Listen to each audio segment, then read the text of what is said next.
आदाब, मैं हूं आकिब मिराज खान और आज हम मौजूद हैं पूर्व सपा मंत्री अभिषेक मिश्रा के साथ। सर, सबसे पहले आपका स्वागत है। Thank you. जनवार्ता की टीम को, आप लोग जो काम कर रहे हैं कोरोना वायरस के दौर में भी, उसमें आपकी पूरी टीम को जो सच्चाई दिखा रही है, बहुत बधाई देता हूं, बहुत शुभकामनाएं। हम शुभकामनाएं देंगे कि आपको प्रवक्ता नियुक्त किया गया है, उसके लिए आपको बहुत बहुत बधाई। उसके लिए शुक्रिया, धन्यवाद। भारत दुनिया में 9वें स्थान पे पहुंच गया संक्रमित लोगों के हिसाब से, और एशिया में नंबर 1 पे है संक्रमित लोगों की संख्या में। तो इस पे क्या पहला दूसरा चरण जो था लॉकडाउन का, तीसरा चरण था, वो क्या आपकी नज़र में क्या मायने रखता है? क्या वो विफल रहा? सारी रणनीति या योजनाएं सरकार की विफल रही, जो कि हम लोग पहले स्थान पे पहुंच गए हैं एशिया में? हिंदुस्तान आज जितने देश हैं जो नए केसेस रिपोर्ट कर रहे हैं, उस लिस्ट में 5वें नंबर पर खड़ा है पूरी दुनिया में, जो नए एडिशनल केसेस हैं। आप जो क्यूमुलेटिव की बात कर रहे हो, उसमें अभी हमने टर्की को ओवरटेक किया है, ईरान के आसपास हम पहुंच गए हैं। मुझे लगता है कि बहुत ही जल्दी जिस स्पीड से आप रेट ऑफ ग्रोथ अगर हमारे यहां देखेंगे, तो जो 4% का रेट ऑफ ग्रोथ था, वो इस समय 6% पहुंच रहा है।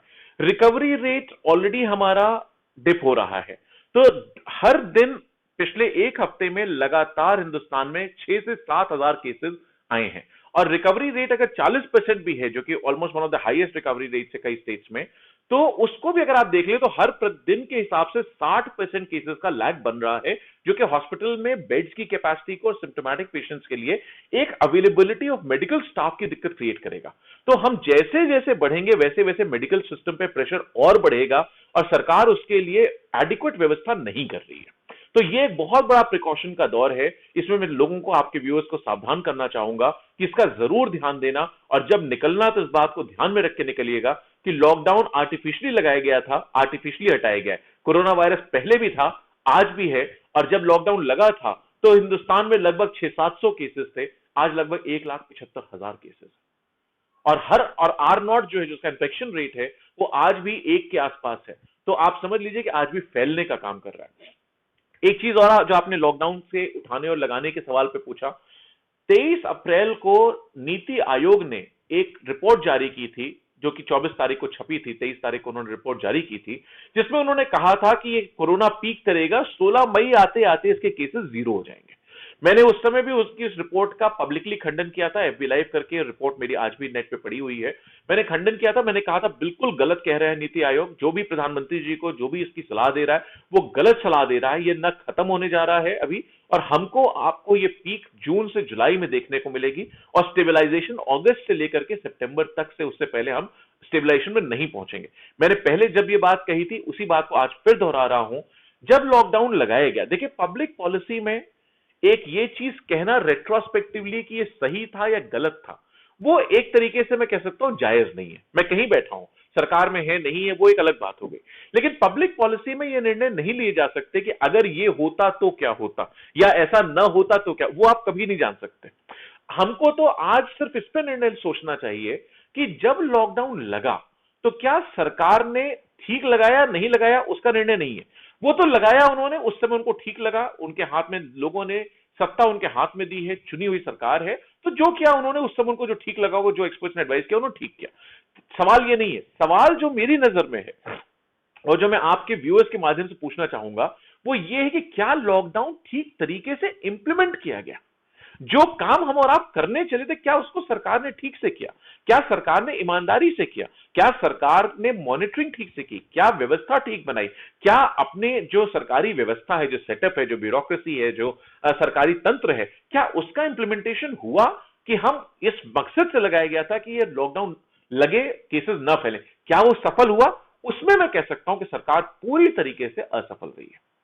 100% फेलियर है सरकार का। आप देखिए, जब लॉकडाउन लगा था उत्तर प्रदेश में, तो 6 या 7 जिलों में हमारे यहां केसेस थे, निकले थे। आज की तारीख में उत्तर प्रदेश में एक भी जिला ऐसा नहीं है जिसमें एक भी केस आज तक न निकला।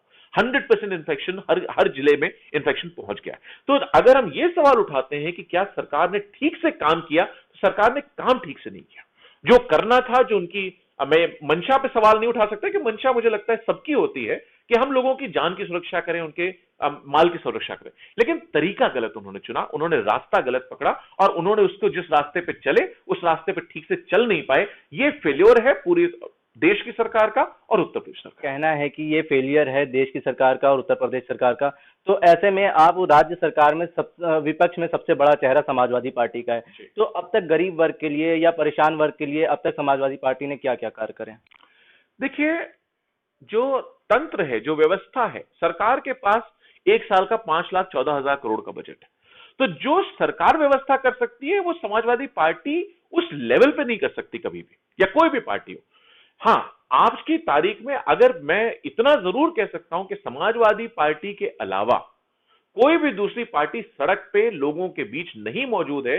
जो जब राष्ट्रीय अध्यक्ष जी ने अपील की कि हमें लोगों को यह इंश्योर करना है कि कोई भूखा न सोने पाए, सबकी मदद करनी है, सब तक पहुंचना है, हम सब लोग, हमारी टीम के लोग, एक एक गली, एक एक मोहल्ले, एक एक चौराहे पे आज भी लोग उसमें काम कर रहे हैं, बांट रहे हैं, लोग मदद करने की कोशिश कर रहे हैं। सिविल सोसाइटी के साथियों ने, हमारे दोस्तों ने, मित्रों ने, विधानसभाओं में अलग अलग लोगों ने भरपूर मदद की है। किसी ने बिस्किट दिया, किसी ने पानी दिया, किसी ने अनाज दिया, हम लोगों की मदद की, जिससे हम लोगों ने आगे मदद करी है। चाहे किचन चलाने की बात हो, चाहे राशन बांटने की बात हो, चाहे दवा बांटने की बात हो। मेरे एक साथी है, उसने अब लोगों के घर जा जा करके दवाएं पहुंचाई है। तो महफूज लड़का है, जो उसकी दुकान चला, जो दवा की दुकान चलाता है, उसने लोगों के घर जा जा करके, मैंने उसको नोट कराया, इनको ब्लड प्रेशर की दवा खत्म हो रही है, इनको इसकी ये दवा चाहिए, इनको ये दवा चाहिए। तो हमने उस लेवल पे काम किया। समाजवादी पार्टी अकेली पार्टी है। आप मुझे बता दो दूसरी किसी पार्टी का, हमारे यहाँ पार्टी में माननीय डिंपल यादव जी ने भी सड़क पे खड़े होकर के सामान बांटा है, लोगों की मदद की। दूसरी किसी पार्टी के किसी नेता का बता दो जिसमें उनका परिवार जाकर के लोगों की मदद कर रहा हो। तो समाजवादी पार्टी अकेली पार्टी है जिसने लोगों के बीच पहुंच करके मदद की है, और उसके लिए मैं सिविल सोसाइटी को धन्यवाद देता हूं, अपने कार्यकर्ताओं को देता हूं, टीम को देता हूं। हम सब लोगों ने एक आम कार्यकर्ता बन करके काम किया है, जिसकी वजह से जितनी मदद हम पहुंचा सकते थे हमने पहुंचाई है। बात रही कि आपने समाजवादी पार्टी के मेंबर्स ने और कार्यकर्ताओं ने बहुत मदद की गरीबों की, लेकिन एक सवाल ये भी उठता है, डब्ल्यूएचओ ने जैसा कि भारत को सूचित करा है कि आने वाले जून जुलाई में संक्रमित लोगों की संख्या चरम पर रहेगी। तो ऐसे में आप केंद्र सरकार और राज्य सरकार को क्या सलाह देना चाहेंगे? देखिए, इन्फेक्शंस को कंट्रोल करने के लिए सबसे बड़ी चीज क्या है इस बीमारी में? जिस बीमारी का इलाज नहीं है आज को हमारे पास, तो उससे सिर्फ बचाव ही तरीका है। बचाव के लिए सबसे पहली चीज है वो है टेस्टिंग। हम टेस्ट करें, अपने टेस्ट की संख्या बढ़ाइए। उत्तर प्रदेश की सरकार, हिंदुस्तान की सरकार आज बहुत पीछे है टेस्टिंग की कैपेसिटी में। उत्तर प्रदेश में लगभग 5,000 से 5,500 के बीच के टेस्ट होते हैं प्रतिदिन। एक जिले का एवरेज आप जोड़ेंगे तो 30 टेस्ट के आसपास का आता है। एक 23 करोड़ लोगों में आप अगर सिर्फ 5,000 5,500 लोगों को टेस्ट कर रहे हैं, तो ये इस तरीके से काम नहीं चलने वाला। अभी आप देखेंगे उत्तर प्रदेश के माननीय मुख्यमंत्री जी ने स्वयं कहा कि जो बाहर से लेबर आ रहा है उसमें 75% या महाराष्ट्र से 50% जो बाकी प्रदेशों से आए हैं उनसे लोग संक्रमित हैं। और संख्या कितनी है? लगभग 30 लाख लोगों की संख्या ऑलरेडी कही गई है। दो कल सरकारी किसी प्रवक्ता ने 21 लाख कहा। माननीय मुख्यमंत्री जी स्वयं किसी एक दूसरे भाषण में 1 करोड़ की संख्या दे चुके हैं। तो पहले तो दिक्कत यह है कि इनको में से किसी को संख्या ही नहीं पता।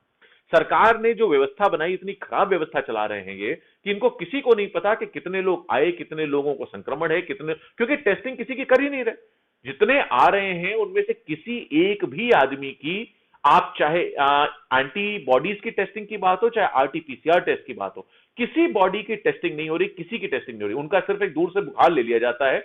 बुखार के कई कारण हो सकते हैं, बुखार नहीं भी हो सकता है। जरूरी नहीं है कि कोरोना वायरस में बुखार हो। डब्ल्यूएचओ की वेबसाइट पर अगर आप जाएंगे तो आपको उसके सिम्टम्स दिखेंगे। सीडीसी की वेबसाइट पर अगर आप जाएंगे तो सिम्टम्स की लिस्टिंग दिखेगी। उनमें कई सारे सिम्टम्स एक्चुअली ऐसे हैं जो कि भारत सरकार ने आज भी अपनी मिनिस्ट्री की वेबसाइट पे भी अपलोड नहीं कर रखे हैं, जिससे कि वो भी एक बड़ा गैप है जो कि सीडीसी ने ऑलरेडी रिलीज कर रखे हैं, डब्ल्यूएचओ ने रिलीज कर रखे हैं। और आज से नहीं, मुझे लगता है कम से कम 1 महीने पुराने रिलीज है। मैंने 1 महीने पहले एफबी लाइव किया था, उस पर डाला था कि भाई ये नए सिम्टम्स आए हैं, आप इनसे भी बच के रहना, इनको भी ध्यान रखना, अपनी सुरक्षा रखना इनसे भी। और अगर ऐसा दिखता है तो उससे आप समझ लो कि कोरोना वायरस हो सकता है, जाइए टेस्ट कराइए। सिर्फ बुखार लेकर के आप छोड़ दो। अगर मान लीजिए उसके सिम्टम्स में फीवर नहीं है और वो पूरे देश में, पूरे शहर में, पूरे प्रदेश में लोगों को फैल करके, घूम घूम करके फैलाता रहेगा, तो कैसे काम चलेगा? तो टेस्टिंग बढ़ानी पड़ेगी इनको सबसे पहले, वो एक जरूरी काम है। और एक चीज और मैं आपके माध्यम से उठाना चाहूंगा, आपके व्यूअर्स के माध्यम से, कि जो आदमी बीमार पड़ रहा हो, ये एक बहुत बड़ी महामारी है। लोगों की नौकरियां चली गई हैं, लोगों के पास खाने पीने की दिक्कत हो रही है। समाज मिलकर के, हम लोग समाजवादी पार्टी के साथी मिलकर के खाना दे रहे हैं। सरकार उस फ्रंट पे बिल्कुल फेल है। एक प्लीज खाना पहुंचा दीजिए उनके पास। देश में बहुत खाने के लिए, अनाज की कमी नहीं, हमारे पास अन्न की कमी नहीं, सिर्फ आप पहुंचा दीजिए उनके पास। और दूसरा, जो अगर कोई बीमार पड़े, भगवान न करे किसी को हो, लेकिन अगर कोई बीमार पड़ता है, उसके परिवार में होता है, तो इतना निवेदन जरूर करना चाहता हूं कि इसका इलाज मुफ्त कर दीजिए।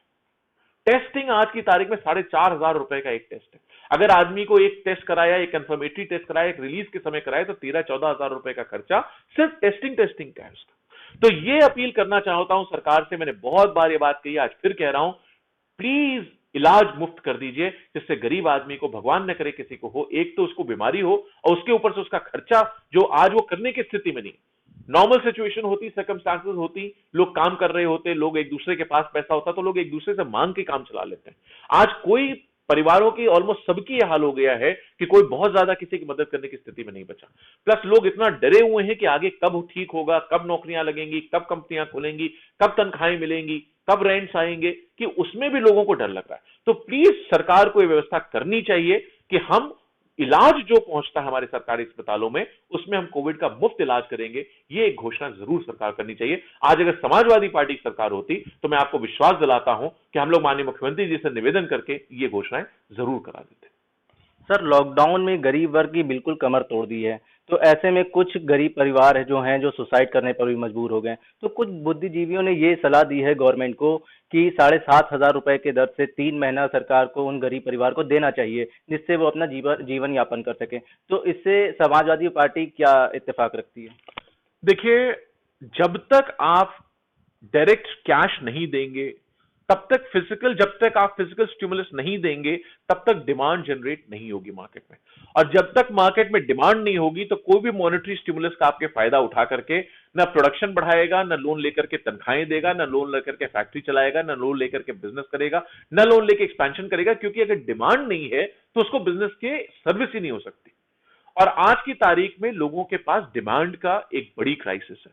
तो मैं बिल्कुल इस बात के हक में हूं कि लोगों को डायरेक्ट कैश ट्रांसफर्स होने चाहिए, लोगों तक पहुंचा दीजिए, या नॉर्मल जो एम्प्लॉयर्स हैं उन तक पहुंचा दीजिए। एक दूसरा तरीका यह भी हो सकता है, जो बहुत सारे देशों ने सक्सेसफुली टारगेट किया है, कि आप कोई कंपनी है जिसमें 20 एम्प्लॉय हैं, किसी में 200 एम्प्लॉय हैं, 2,000 एम्प्लॉय, जितने भी हैं, उनमें आप अगर लोगों को उन तक पहुंचा देंगे, इस शर्त के साथ पैसा कि ये पैसा आपको तनख्वाह में ही देना है, तो दो चीजें बच जाएंगी। एक, डिस्प्लेसमेंट बच जाएगा, दूसरा, उन लोगों के पास काम करने के लिए वो कंपनियां उन लोगों की तनख्वाहें देती रहेंगी, नौकरी से निकालेंगी नहीं। अगर कंपनियां बच जाएंगी तो आगे भी एम्प्लॉयमेंट चलता रहेगा, उनकी नौकरियां बच जाएंगी। क्योंकि सिर्फ पैसा एक बार दे देने से नहीं चलेगा, और कहां तक देंगे, कब तक देंगे। तो आज की तारीख में पैसा देने की जरूरत है, चाहे वो सीधे लोगों के हाथ में दे, चाहे वो एम्प्लॉयर्स के थ्रू दें, इस कंडीशन के साथ कि इसको आप सिर्फ तनख्वाह देने में इस्तेमाल कर सकते हैं। तो ये दोनों रास्ते हैं, लेकिन लोगों को कैश की मदद होनी चाहिए, और कम से कम अगले 4 से 6 महीने के लिए होनी चाहिए। सर, ये महामारी के दौर में कोविड-19 जैसी बीमारी जो फैल रही है, उसमें भी घोटाले सामने आए हैं। सैनिटाइजर घोटाला सामने आया, पीपीई किट घोटाला सामने आया, लेकिन इसमें समाजवादी पार्टी चुप है। इसका मतलब समझ में नहीं आ रहा है। नहीं, समाजवादी पार्टी बिल्कुल चुप नहीं है। कल माननीय राष्ट्रीय अध्यक्ष जी ने कल भी यह मुद्दा उठाया है, उस पे उन्होंने बहुत घोर निंदा की है, और उन्होंने कहा है कि लोगों को इस कठिनाई के वक्त में जो आदमी बेईमानी कर रहा है, उसको कठिन से कठिन सजा मिलनी चाहिए, जांच होनी चाहिए, कार्रवाई होनी चाहिए, उसको नौकरी से निकाला जाना चाहिए, जेल भेजा जाना चाहिए। और इतना भी वो याद रखे कि उसके सर बहुत बड़ा पाप लग रहा है, ईश्वर देख रहा है, उसको कभी भी ये जो बेईमानी का पैसा कमा रहा है उसको फले फूलेगा नहीं, उसका नुकसान होगा। ये मैं आपको आज कह सकता हूं, कभी बददुआ नहीं लेनी चाहिए किसी की। सर, एक तरफ पीपीई किट फेल हो रही है, दूसरी तरफ कोरोना वॉरियर्स कहे जाने वाले हमारे पुलिसकर्मी जो हैं, वो सिर्फ मास्क, ग्लव्स और सैनिटाइजर के ही जरिए युद्ध स्तर पर लॉकडाउन का पालन करा रहे हैं। तो आप उत्तर प्रदेश सरकार को क्या सलाह देना चाहेंगे कि पुलिस प्रशासन को क्या क्या सुविधा उपलब्ध करानी चाहिए? जो भी कोरोना वायरस से लड़ने के लिए प्रोटोकॉल्स हैं, स्टैंडर्ड प्रोटोकॉल्स हैं, जो कि हिंदुस्तान में आईसीएमआर उसको डील कर रहा है, Indian council for medical research, दुनिया में सीडीसी की गाइडलाइंस हैं, डब्ल्यूएचओ की गाइडलाइंस हैं, हमको उनको फॉलो करके जो हमारे फ्रंट एंड वर्कर्स हैं, जो हमारे फ्रंट एंड कोरोना वॉरियर्स हैं, चाहे वो पुलिस का स्टाफ हो, चाहे म्यूनिसिपल स्टाफ हो, चाहे हेल्थ का स्टाफ हो, चाहे पैरामिलिट्री का स्टाफ हो, पैरामेडिक स्टाफ हो, नर्सिंग स्टाफ हो, डॉक्टर्स हैं, म्यूनिसिपल वर्कर्स हैं, कम्युनिटी वर्कर्स हैं, आशा वर्कर्स हैं, इन सबको वो प्रोटेक्टिव इक्विपमेंट तुरंत सरकार को अवेलेबल कराना चाहिए।